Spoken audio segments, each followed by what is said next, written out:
A lot of the time after you have removed the hair and you're getting ready to do a reroot, you'll notice that a lot of these holes have gotten big. And sometimes it'll just be a few, and then other times it'll be really bad like this.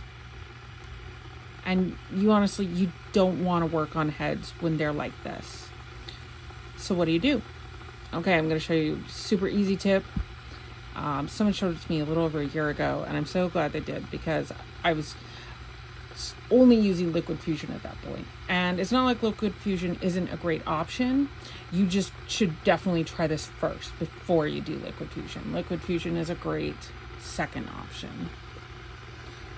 Okay, so we're gonna get the water to a boil here in my ghetto Goodwill kettle that I paid like $3 for. We're gonna get it to a rolling boil, and then we're gonna stick the heads in. Okay, it is full on boiling now. See how much? We're just gonna put both the heads in, close it for 2 minutes. We'll come right back because we don't want to stare at a kettle for 2 minutes. That's stupid. Okay, it's actually been way more than 2 minutes because I wanted the water to cool down a little bit so I wouldn't burn myself, because I'm not going to do that for the camera today.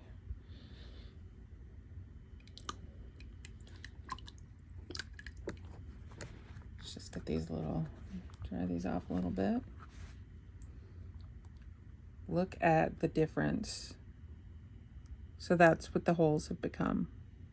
So that one's still pretty big. I am going to have to put some liquid fusion on that. But I don't have to do it on the whole head. Just one little spot, which is a lot easier to manage. And then look at Malibu Barbie. Look at what a big difference that made. Isn't that incredible?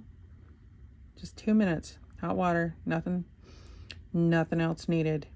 So I hope that helps you guys. Anyone who needed to know for prepping your heads for rerooting. Thank you so much. See you again soon.